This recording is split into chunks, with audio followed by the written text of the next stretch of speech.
Hey guys, welcome back to Real Talk with Renisha, the podcast that aims to inspire, empower, and encourage you as I talk with real people on their journey. Today, I'll be speaking with Miss Robin Beasley. She is an international flight crew for a major US carrier. She's an entrepreneur. She's the founder and president of a nonprofit, S4E Global, also known as Stews for Elephant. Welcome to the show, Robin. Thank you. Thank you for having me on. Pleasure. Absolutely. I am so excited to have you on. Um, Stews for Elephants, whatever we're doing that's bigger than ourselves, I'm all about that. And it's an organization that I've heard of in the past, but definitely want to dive in and get more information and how others can join this amazing nonprofit group. So let's start a little bit by just telling us about your global S4E and how this came about. Okay. Oh, thank you again. Thank you for having me on. So as for A started, we were traveling, and as you know, flight attendants, we travel a lot. We love to travel the globe, and wanted to see an elephant ethically. It was traveling in Southeast Asia, and this one little park came popping up that was ethical, and everything I read about it was called Elephant Nature Park. So looked more into it, realized they do actually treat their animals ethically. So made a trip there, thought, oh my gosh, I love this place. Signed up immediately to go volunteer for a week-long visit there and couldn't drag me away. And then at that point, being social media and everybody's looking at the pictures and I want to go with you, I want to go with you back when I'm flying, sounded like a great idea after one night in the pub in London. Love it. So that's how we got started. And we went and volunteered. And that the first time we volunteered was in February of 2017. And at that point, I thought we might have 10, 15 flight attendants, but we ended up with 55 of us that came to Thailand. And we just grown from there. Interesting. Now, is your organization just mainly in Thailand, mainly in Asia? Do you guys also go to Africa and other places where they do have elephant sanctuaries? No, we actually, since 2017, we've grown and we're now on 4 continents. We have our big project, which is in Thailand. It's Elephant Nature Park or Save Elephant Foundation. Okay. And they take animals out of abusive situations. And it was founded by Lex Chilert. And she's kind of the person that started letting people know exactly how animals are mistreated, especially elephants, and what it takes to ride an elephant, circus animals, and that sort of thing. And we started with that one. We've since gone to Brazil at Global Sanctuary for Elephants. That was started by Scott Lace and his wife, Kat. And Scott was the co-founder of the Tennessee Sanctuary here in the U.S. But in Brazil, we actually got to volunteer with his project in 2019 and looking to go back now that COVID is over. Yes. We have a project in France, and it's called Elephant Haven. And they're trying to take the elephants out of the circuses in Europe and giving them a safe place. France has banned elephants in circus, and so they need a place to go, and Elephant Haven will be that place. Wow. And then our 4th project that is a major project is Tula Tula in South Africa, in Durban. And if you ever read the book, The Elephant Whisperer or Elephant in My Kitchen, it's about the special herd of elephants. And so that's our latest project. And that is all wild elephants, born wild, will die wild, no human interaction whatsoever. They actually have a nice life because they're born free. Wow. So I know that as far as elephants go, I know like in certain parts of the world that they do hunt elephants to get that ivory tusk. And I know that's one of the ways that I think once you get the tusk, does it kill the actual elephant? But tell me also a little bit more about the circus part of elephants, because, you know, we see these animals and they're amazing. They're ginormous. And, you know, as a regular person that's watching a circus, you don't know what goes on behind the scenes. And of course, we're not talking for every organization, of course, but can you tell us a little bit about some of the horrific things that can happen to elephants behind the scenes in places like circuses and stuff like that? Absolutely. Well, all the elephants, they're just in terrible it seems like there's, it almost seems hopeless sometimes. The African elephants are hunted for their tusk. 96 elephants a day are killed in Africa for their tusk. And yes, they kill the elephants. You can't get a tusk from a wild elephant without killing it. And the problem in the a lot of the Asian countries, like specifically Thailand and Cambodia, not so much anymore, but India, when there's captive elephants, is the circus elephants, and even the circuses in the U.S. and in Europe. What to give you a little background, elephants are their lifespan kind of correlates to humans. So a 2-year-old elephant is like a toddler in human world. So when the elephants are about 2 years old, they separate them from their mom, and then they put them.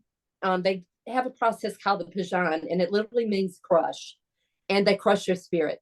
So they take the the toddler elephant away from its mom, tie it up, and literally beat it for 24 hours a day, stab it, starve it, sleep deprive it until they break its spirit. And once they break its spirit, that's how it is trained for circus.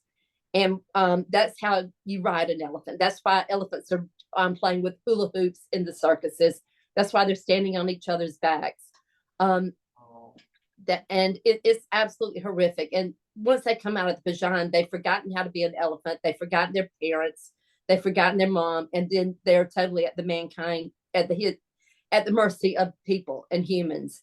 And after the Pajan, they'll never be off chains. They'll spend the rest of their life in chains.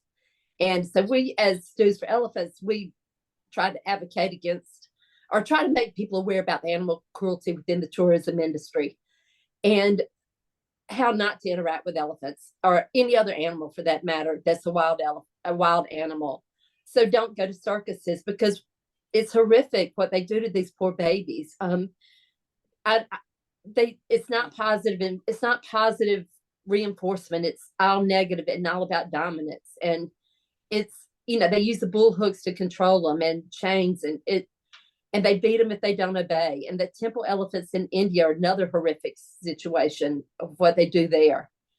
So we're just trying to spread awareness about animal cruelty, especially with elephants, but it's not really just elephants, it's other animals as well. I'm glad we're talking about this because, again, this is not something that the general public would know. We just see these amazing creatures. They're big, they're pretty. We see the tricks that they do and have no idea, again, what goes on behind the scenes of how they have become to be doing what they're doing in front of an audience. I'm glad we're talking about this. I'm all about human rights, right? I'm an activist. I've traveled. I've done a couple of human rights projects, but I also understand that animals also have rights, and animals also need to have people like you to advocate for them because it's cruel. It's inhumane. It's not cool what is being done to these majestic animals. I remember traveling to Africa and, going out to the safari where they're in their natural habitat and just enjoying seeing these animals in their natural nature environment. And it's beautiful to see. And I do know that there are some countries in Africa that if you kill an elephant, you will pay the price. There are laws against that, and they do walk the neighborhood free as well. So again, glad that we are talking about this because I feel like the general public does not know what goes on behind this. And like you said, it's not just elephants, it's also horses and other circus animals as well that also get treated in this manner. Were you always an animal activist before starting Stews for Elephants? I've always been an animal lover. Probably didn't speak up as much. And, when you find out, and it's like, oh my God, I had no idea. As a flight attendant, I don't know. And I'm unaware how many other people are not aware and that don't travel like we do as flight attendants. Yeah. And so it's like, well, may not have much, but I do have a big mouth. So that's how it started. It does pay to have a big mouth. And like you said, so many people got on board with you even for the very first trip. So how many trips have you done so far since you started this nonprofit? We've done about 4 trips to Thailand. We've volunteered in Brazil. We have volunteered in France, getting together a volunteer project in Tula Tula in South Africa, headed back to Thailand in February. Awesome. So we're trying to volunteer as much as possible, spread the word, and spread our have different people in different awarenesses in different parts. Because as I said, as flight attendants, if I felt like I was pretty savvy about a lot of the things, but if I didn't know, Yeah. I know a lot of people don't know. And as you said, you're absolutely right about the elephants. It is the horses. It's the horse carriages in New York. There was a horse this past week that ended up being injured running into traffic. And petting the tiger cubs, they're drugged. No matter what they say, they're drugged. You can't pet a tiger without it being drugged. And and even people don't even think about the fish spas that are real big in Asia. Yeah. When they put their feet in this fish spa, well, a fish doesn't want to eat your skin. They're starved, and that's why they're eating the skin off of your feet in the fish spas. And people just don't realize that. And it takes one thing to open your eyes, and once your eyes are open, then you really start questioning. And then it's like, oh my gosh, that all makes sense now. And that's what we're trying to do, is just spread awareness and educate the people, and have people ask questions like, if there's a baby elephant, where's its mom? Because babies don't separate from their moms because they want to. And moms don't let their babies separate because, oh, I trust you to go have fun with the tourist. That's for sure. Because you're not getting paid while you're having fun with the tourist, and you're not really having fun. You're actually being tortured to have fun. Exactly. Wow. Very, very interesting. What would you say are some of the most challenging moments for you doing this kind of work? There's a lot of challenges. The biggest thing that I have that just kind of makes me go, ooh, when someone says, well, I wanted to be close to an elephant and I couldn't do it any other way, so I wrote it. And then just kind of blow off that they don't want to hear what happens. And we all understand that. We all have our issues of why we don't want to hear it. But no. And just because your 15 minutes of fun is really a lifetime of torture for that animal, whether it's elephants, horses, or whatever. And just that's kind of the biggest frustration, is I wanted to be close to an animal, so I did that. And then on the other side, there are people that have, and none of us have been perfect in our past lives with tourism. Correct. And once you see it, you can't blame ignorance. It's the people that know better and that don't do better. And as long as you can't blame, ignorance is ignorance, and some people just don't want to be knowledgeable about what goes on. But most people, when they do find out, they're like, yeah, I'm not going to ride an elephant. I'm not going to go to a fish spa. I'm not going to ride a horse carriage in New York City Central Park. And that's just educate yourself. That's all we ask, is educate and make your decisions from there. Correct. Because like you said, once you know, you can't unknow. So now it's really up to you to act on what you know, or continue to do what you've always been doing, even though you know it's not the right thing to do. You're right. And we've all done that in my younger years. Absolutely. We've done those stuff, done the carriage ride, gone to the circus, done those things, but in a naive state, ignorant to what really was going on, or really what is happening to these animals that we are enjoying, for our 15 minutes of fun, So really, again, really glad that we're talking about this, because people do need to know. And what are some of the best parts of your job? What do you love most about it? On this last volunteer trip, the best thing was several people goes, I didn't know I needed this, but I do. And so that was, that's the best part. Yes, I'm just leads me to my next question. How has this changed you as a person? Just physically, just mentally, emotionally, how has this changed you? How has it shaped you to where you are right now? It's just made me more aware. It's made me more aware of suffering, and how to be a kinder person when traveling. Because I think that a lot of times as tourists, we travel and we don't really quite realize the damage that we could be doing, and we could be doing good as opposed to damage. So that's kind of the way that I feel like I personally have changed. It's awesome. That's huge, right? Because you don't know it until you're actually in it and you're actually doing it, and you realize, oh my gosh, I'm sure you didn't start out thinking how it's going to change me, but it does change you in the process. So I'm glad that you are more self-aware, and hopefully, as you're speaking about this, more and more people will also become aware of what is going on. And my next question to you is, is how hopeful are you that, your work is changing the lives of the elephants and other animals, right? That are being rescued, but also in how is you think is making a social impact and awareness on others? Are you hopeful about that? Oh, I'm very, very hopeful. And one of the best, one of my favorite things is whenever somebody does like in the flight crew world, when someone does something like rides an elephant, I'll get a message. Did you see so and so rode an elephant? It's like they want to tell me, and it makes me laugh.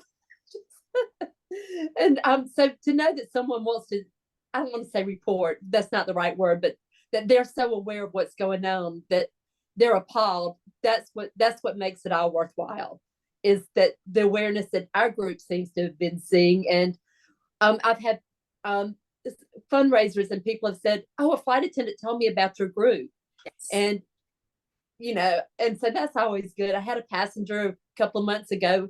My airline was showing a movie on elephants, and I happened to walk by and go, didn't recognize the movie, and I asked him what that is. And he told me, he's like, I love elephants. So we started talking, and now he's a big supporter of our group. So things like that are just incredible. And just spreading the awareness. Before our group Stews for Elephants, nobody really talked about animal cruelty and how to interact with animals. And it seems to be a topic now. And almost every flight I'm on, someone says, aren't you the elephant person? Aren't you the person that takes people to Thailand? And they're like, tell me about your group. And so that's quite a source of pride. So, Miss Robin, you're known as the Elephant Lady. As long as they're being aware, that's okay. I'm like, well, I guess there are worse things to be known as. I think so. That's actually a really good thing to be known as. Yes, and let me tell you more about what I do. Donations, please.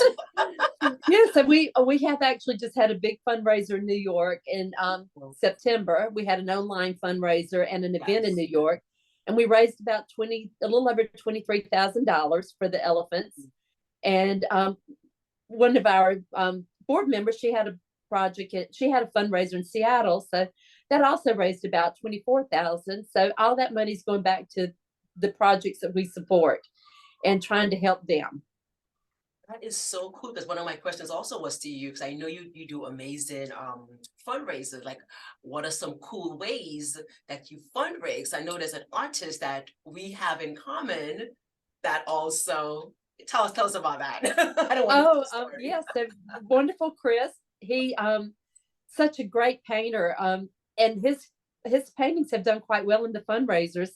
And I have to tell you though, so I got a lot of the paintings from you, and I went and had them framed in different in Brazil, in South America actually, for the fundraiser. And some of them were very hard to get rid of, and I think I ended up bidding on a couple of them myself. So I've got a couple saved for the next fundraiser, and I'm like, oh, that's going to be hard to get rid of.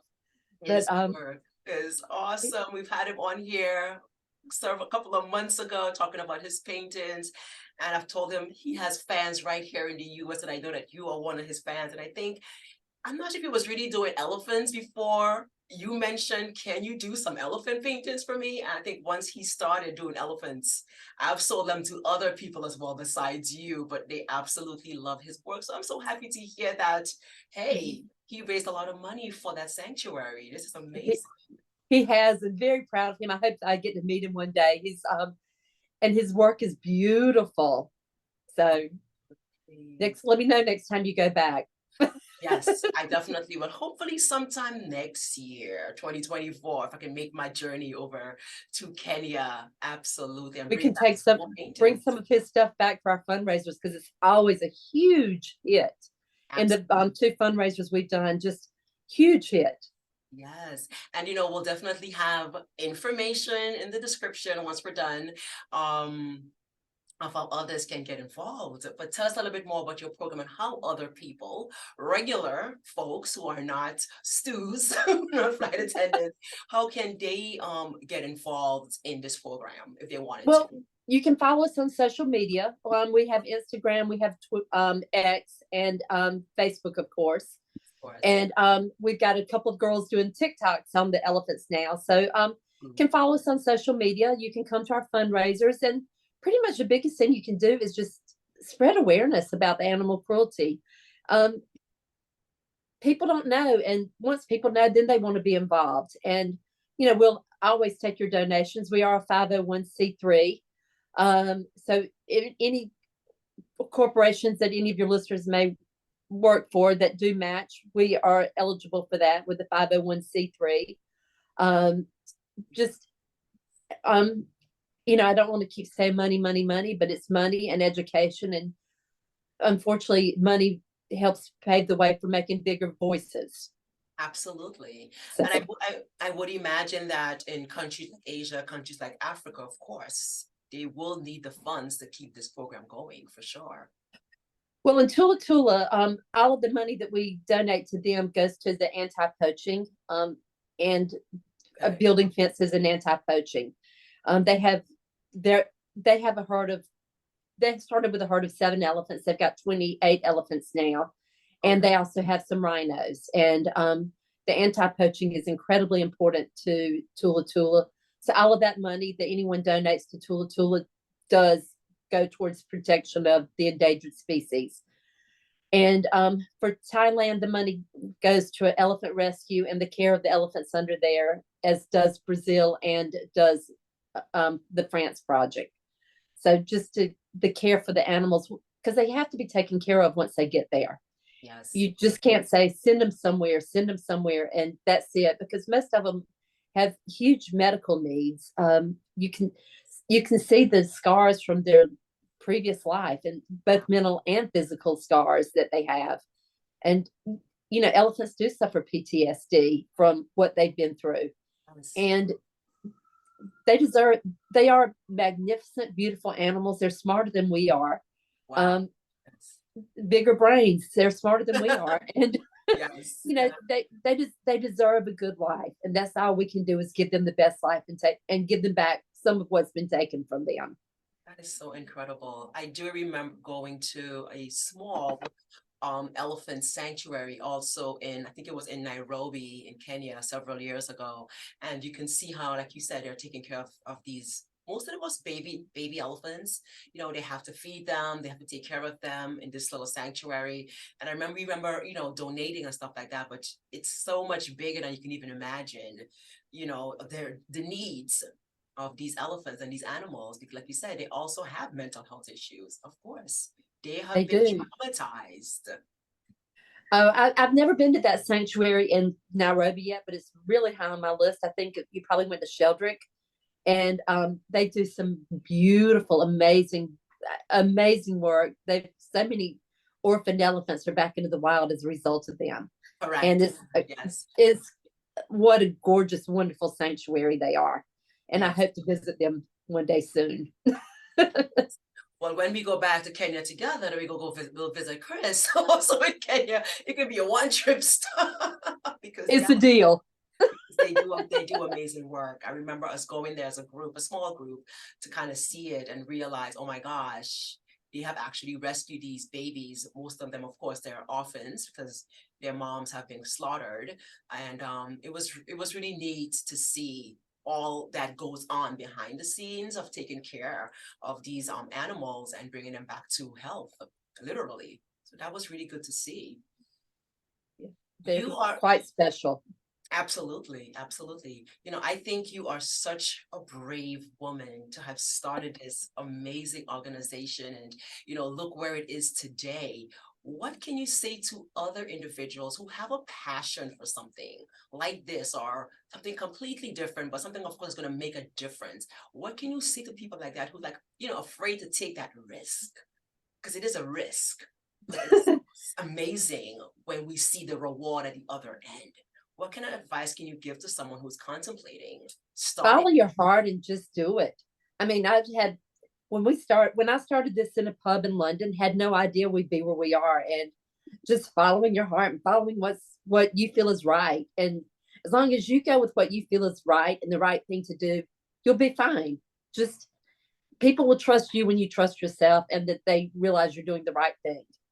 Absolutely. I love that. People will trust you when you trust yourself because they're listening to you. So if you come in there with self-confidence, they can only go with what they see and know. So that's great advice. They can only trust you if you trust yourself. But again, it's something that I think is so amazing that you said you just started this in a pub and here we are talking about this. It has touched the lives of not even so many people, but and the animals, the groups and the organizations that you work along with to help. Yeah, and very fortunate in the way that flight attendants are very generous, and you know, when they believe in something, they truly believe in it. And since we've started in 2017 with some of the fundraisers we've been involved with, we've raised about $400,000 to go back to the elephants in different parts of the world. So very, very proud of that. Very proud. That's amazing. That's a lot of money in what, 6 years? That It that would is. be It amazing. is. Yeah. Very proud of our group. Awesome. Like I said, people will trust you. People will trust you when you bring forth something that they can see that passion that you have inside. They will trust you with this. And this again is an amazing cause. This Well, is our group is, you. we're all volunteers. So in anything you donate goes 100% back to the project you choose. If someone donates $100 to Tula Tula, Tula Tula gets $100 from us. We don't take out the fees. We try to fundraise to cover the fees so that your donation will cover, that we can cover the fees of your donation. And that's, as of our volunteer staff, we don't have any overhead. We don't have anybody that's being paid for anything. So like I said, if you donate $100 to this project, that project will get $100 from us. Oh, excellent. Excellent. Yeah, excellent. Now, as a busy professional, flying all over the world, setting time to get this work done, how do you maintain a healthy work-life balance? Do I? Hope you do because you need your strength to continue on this journey. So you have to in some way, shape, or form. I hope. I'm hoping, right? I hope I do. I don't know. That's just like anything else. It's priorities and it's compartmentalizing and it's doing what's needed to be done at that moment. And um, this nonprofit probably is another job. It's an unpaid job. It's the passion job. Yes. And being a flight attendant is a work job, but fortunately, in a lot of ways, they can coexist and they can intermingle. And downtime on layovers, I'll work with the nonprofit and just prioritize. And the biggest thing is just letting people be aware and wanting to become involved. And the more people are involved, the easier my job becomes. Absolutely, because I'm delegating a little bit more, which is great to do, right? So you don't have to do as much, but with your job also a lot of flexibility because I know you can even do things, on your layovers, on your trips. You can still be, things to write out or whatever you need to do. You can get those things done during that time as well. So the flexibility helps a lot. So speaking of that, self-care, what does self-care look like? How do you engage in self-care? Oh, You take care of you. absolutely. I do take advantage of layover time, and that's my time away. Uh, um, you, some of the places we fly, that's when you just take care of yourself and you just have your downtime. You get to read, you get to um, go do the spa, the massage at the local spa, or get the facials there, and just take care of yourself when you can. And then the other thing is spending time with family and friends. That always makes one grounded, and that's real important. You can't let all the two jobs take away from family and friends, because that is very important in everyone's life. Absolutely. I always like the airline slogan, put on your own mask first before you can take care of others, because how can you not take care of yourself? And here you are trying to taking care of elephants and rescuing and all that goes involved with that. you have to take care of yourself as well. Very, very important. I had a whole show about self-care with one of my guests because it's so important. Because we forget. We actually forget that we are priority as well and need to be taken care of. So Absolutely. that you do And you spas. can't do it, like, as you said, put on your mask first and then assist others. Absolutely. It sounds very selfish, but me first, and then I can take, once I'm breathing, I can take care of everybody else around me. But until that happens, I can't do it. Can't do it. Absolutely. All right, awesome, awesome, awesome. The part of the show that I always hate is we're winding it down, we're winding it down. Oh, I know. We could talk about this all day because it's such a, again, such an amazing topic. And I'm glad that we are here trying to, spread awareness of what is going on. And like I said before, once you know, you can't unknow. So knowledge is power. So we're hoping that the knowledge here will go on and people will be more aware and more educated of what's going on with a lot of these animals that we see, especially the ones in the circus and other wares that we don't even know about what's happening behind the scenes. So Robin, is there anything you would like to leave with our guests today or? well, our slogan is advocate, educate, and protect. So Ooh, we advocate for animals that are being mistreated. We try to educate people on the mistreatment of animals within the tourism industry. And then we try to protect the ones that are still in the wild and protect the ones that have come from abusive situations. So advocate, educate, and protect, and spend your tourist dollars wisely. Don't go to circus. Don't go to any. Ask questions. If you see something that doesn't look or feel right, if doesn't, trust your instincts. yeah. And if you don't like the way it feels, don't do it. And you can always say no. And no, you don't have to be forced to do something in the tourism industry that you don't want to do. Your dollars are so loud. And when you spend your dollars wisely and you say, no, I'm not going to spend money on that, that's what makes a difference. And we all need to know we actually have the power as individuals when we don't want to pay for something or when we do want to pay for that. And when there's not demand, there won't be supply. Love it. You're absolutely 100% correct. We speak with our money. Our money talks. And I keep saying, once you know, you can't unknow. I know for myself that I will definitely look at things differently. Because again, you just can't unknow this kind of information and think that it's okay. It's not okay. It's not okay.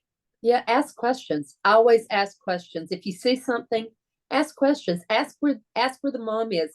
Ask why you can pet that baby tiger. Don't swim with dolphins. Dolphins don't want to be in a cage while you're swimming with them or in a small area. Those those things, ask yourself why. And when you start digging into the answers, it'll tell you what kind of life that animal has. And if you wouldn't want to live in that life, that animal doesn't want to live in that life either. So I didn't even think about swimming with the dolphins. You're right. 'Cause that's a big attraction. That's a huge it attraction. is. It is. Huge. Wow. It is. There's so much there that we just exploit animals and they don't have a voice, but we do. And we can't stop talking about it. Exactly. And that's why we have people like you and others who are advocating. Because someone has to. Someone And has like to. you.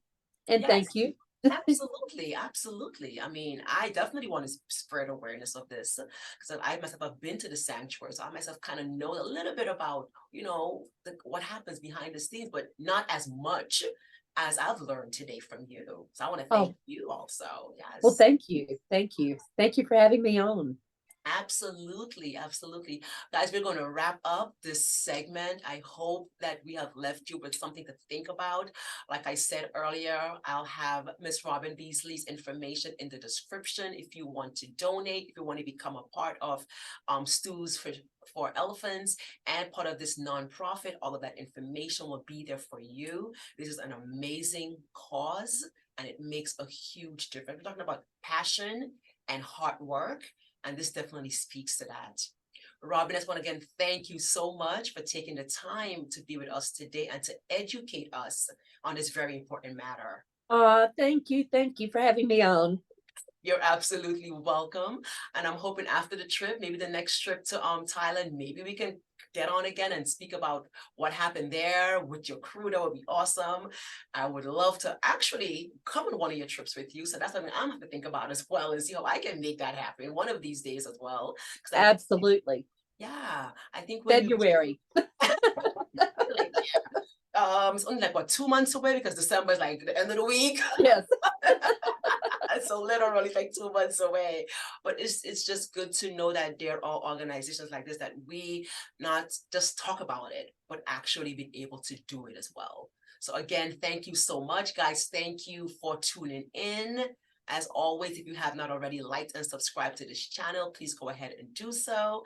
And I will see you guys in the next episode. Again, Robin, thank you for being here and for educating us on this important topic.